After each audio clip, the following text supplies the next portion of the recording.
Welcome to another episode of Around the Ozarks Community Corner. My name is Grace Gooley, and it is officially winter weather season. We've seen the roads already, and I have an amazing guest with me today from the Springfield-Greene County Office of Emergency Management, and you're about to see a lot more of her at Around the Ozarks as well. Her name is Nicolette Zangara. Thank you for joining me today, Nicolette. Yeah, thanks for having me. All right, for those who may not be familiar, what exactly does the Office of Emergency Management do?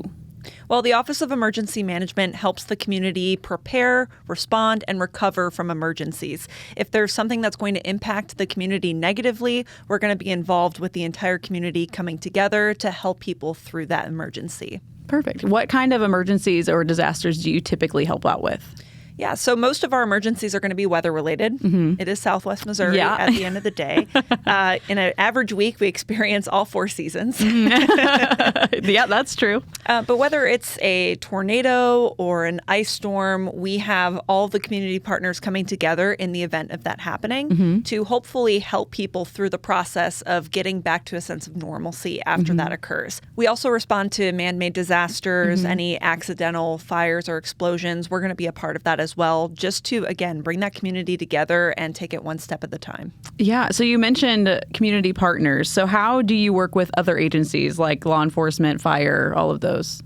Yeah, so everyone you just mentioned, plus EMS, our area hospitals, the health department, the city, the county, all of us are working together when something occurs to make sure every voice is heard and every perspective is considered when we're managing and responding to a disaster. So everybody comes together to the Emergency Operations Center. That's where the Public Safety Center is. And that's where everybody will gather in the event of an emergency, and we'll coordinate resources, communications, and everything from A to Z to make sure that the entire community is heard and taken care of at the end of the day. That's amazing. Do you guys ever help out with anything other than emergencies? Yeah, we play a really big role in some big area events. Our planners do an amazing job at putting together contingency plans where we look at different hazards that people may face at, say, the Ozark Empire Fair or Route 66 Festival, and we put it in these nice little books. They're also digital as well. Yeah. And all those partners that we just talked about, they all receive copies of those books so that when we're at the event, we are there from open to close every single day of the fair and Route 66 and even some other smaller events too. We are the emergency communications unit. So we bring out Skylab. That's our mobile communications unit. It's like a little truck where we sit in it and we get in all of the information if we have a lost child or maybe a fence jumper at the fair. We've got eyes and ears to let not only the police know, but fair security and other event organizers so that everybody knows what's going on, what could be a potential hazard to other people enjoying the fair. So it's a really good way to bring emergency awareness and preparedness to something fun like an event where you don't want to be thinking about what is this storm about to do to the fairgrounds, or what is this fence jumper going to do after they come into the fairgrounds? We take care of that and make sure that everybody else is at least aware of what's going on, and so that the other people aren't as impacted at the end of the day. Yeah, that truck, it sounds like a... saying at the end of the day. No, so that's sorry. okay. You're okay. It sounds like a movie. Like you guys sitting in that little truck. That's amazing that you take the time and do all that. So let's get into the winter weather part of this conversation. What is a winter emergency car kit and why are they so important? A winter emergency car kit is your safety net when it comes to any winter emergency when you're in the car, because a lot of us have these supplies sitting at home. So if you're stuck at home, odds are you're going to have food and water to get you through a couple of days. You should have that on hand anyway. But when you're in the car, you don't think about that. And we spend a lot of time in the car. We're either driving to work, to school, to pick up the kids, whatever it is. So you want to make sure you have some supplies handy so that if you slide off the road and you're waiting for help to arrive, you have what you need to get you through that. And it can cost as little as $20 to $40, and it turns an emergency into an inconvenience instead. So what hazards are the most dangerous this time of year with this weather? Ice is our public enemy number one this time of year. Yes, it is. There is no good way to drive in ice unless you fancy a bunch of chains on your wheels and things like that. Otherwise, we're looking at the big, fluffy snow events that really starts to compact on the roadways and it makes it very slick. But ice is going to be, again, public enemy number one. Yeah. And it's almost like, because it's a whole year since you have dealt with it before. So especially, we were talking about this earlier, the first one, whenever it happens for the first time, which just recently happened this month, everyone forgot what to do and how to even function. It's always the first one that catches everybody off guard. But also, when you put really cold temperatures on top of that, extreme heat and cold is the number one weather-related killer in the world. So you also have to consider when you're dealing with these emergencies out on the road especially, and you're putting yourself in that very uncomfortable situation where now your body temperature is dropping. You're just kind of compiling the emergencies on top of one another. So someone who's starting from scratch for this emergency car kit, what are some must-have items in it? Well, you got to have a phone charger. Yes, you do. You have to have a way to call for help, stay connected with your loved ones. When you're thinking about emergency car kit, think, how am I going to stay connected? How am I going to stay warm? And how am I going to get out of this mess? Because you could be waiting a while. So make sure you have likely some kitty litter or sand for traction on your tires. That's kind of an underrated tip. Because no one thinks about... No one would ever think about that. Other than a tow truck, how am I going to get my car out of this ditch? And if you're in a lot of snow or ice, you're going to need a lot of kitty litter or sand. But that gives your tires a little bit of traction to grip, and you can hopefully get your car out, or at least out of the way of potentially an accident occurring.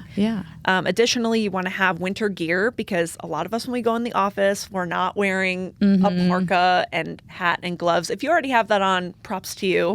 But have a backup in the car, have some warm socks and boots ready to go. Make sure they're dry beforehand. And you want to have some food and water on deck as well. Because snacks are very important to me. Exactly. Because you don't want to be hangry and dealing with this emergency. That makes it 10 times worse. But you could be just sitting there for a while. And if you hadn't had dinner yet, or, that makes you feel colder when you're hungry on top of that. So all these little things, in addition to your normal car kit, like jumper cables and spare tire kit, all that jazz, you should already have that in there. But make sure, like, the ice scraper and everything is where it needs to be. And the kitty litter one, my husband's going to be so confused when I buy kitty litter and put it in my car. We don't even have a cat, but I'm going to be like, it's because I am being prepared. Nicolette told me. So how should people store these items in their car whenever they are preparing themselves? Great question. Yeah, you should certainly have this in kind of like a bin of sorts, a waterproof bin, because if you do get into an accident and things get jostled around, everything's going to stay in one place, most likely. And if you are trying to get to that and it's in your trunk, say, and you are in kind of a sedan where the trunk, you have to like walk behind the car, I would recommend having that instead in the back seat so that it's accessible. You don't have to get out of the car and risk, getting hit by another car or going out in the cold in general, because every time you open that car door, you're letting that precious heat out. So you have to think about what's going to be easily accessible and also an organized way to keep all of this stuff together, because it's a lot of moving parts when you think about it. For sure. Okay, so say that you slide off the road. What is your number one tip for if that happens to somebody? What do you do? Well, you definitely want to stay in the car. Okay. Because the car is warm. The car is at least a shell to protect you from not only the elements, but other cars that might be passing by. If you put yourself out in the cold, and this time of year it gets dark very early and it stays dark pretty late into the morning. So you want to be visible. And when you're in the car, at least people can see that there's somebody in there. If you're out walking on the side of the highway or the road, you put yourself at such a big risk of creating an accident or being part of an accident as a pedestrian, which is way harder to survive. So try to stay in your car. When road crews come by, like police officers and sheriff's vehicles, they will check cars that are on the side of the road, and they'll usually put little flags on the ones that have already been taken care of. So it's best that you just stay put unless you see that there is an easy, safe, and accessible way to get help other than sitting in your car. That would be the only case scenario where you should get out of your car. Most of the time, though, you're going to want to stay where you are. Gotcha. All right. Well, where can listeners go to learn more about being emergency prepared for the entire year, not just in the winter? Yeah, the emergencies, they never stop. They never stop. Which is why we exist. Yes. You can always follow our social media. We're just going to be found under Springfield-Greene County OEM. Sometimes it's GC OEM on Instagram, or you can just search us on Facebook. We're always posting tips and tricks on how to stay prepared and how to mitigate disasters in your own home. Additionally, you can check out our website. That's going to be greenecountymo.gov/OEM. And that's going to have all of these preparedness tips that I just talked about in a nice little list based on what you're dealing with. So if you're trying to prevent, let's say, wildfires from a very dry backyard, we have tips on that. If you're trying to prepare for this winter season, we've got tips for that as well. So everything that you can think of from A to Z when it comes to man-made threats, weather threats, whatever it may be, we've got you covered right on our website.